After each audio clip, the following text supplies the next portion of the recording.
গুলশান ক্যাফেতে সন্ত্রাসী হামলায় সরাসরি অংশ নেওয়া 5 যুবকই বেশ কয়েক মাস ধরে নিরুদ্দেশ ছিল। তাদের অন্তত দুজনের পরিবার থানায় সাধারণ জিডিও করেছিল।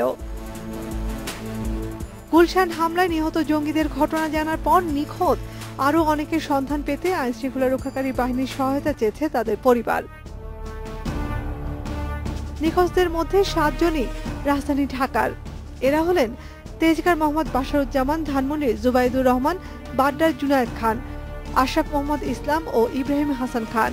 অন্য নিখোঁজরা হলেন সিলেটের তামিম আহমেদ চৌধুরী, মোহাম্মদ সাইফুল্লাহ, জুনুন শিকদার, চাঁপাইনবাবগঞ্জের নজিবুল্লাহ আনসারি ও লক্ষ্মীপুরের এটিএম তাজউদ্দিন।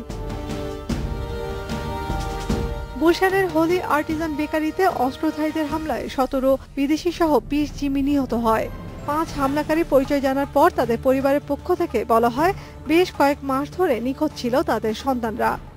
এভাবে আর কোন কোন জেলার কোন কোন যুবক নিখোঁজ আছে তা খতিয়ে দেখছে আইনশৃঙ্খলা রক্ষাকারী বাহিনী। Nafiza Daula, independent news, Dhaka.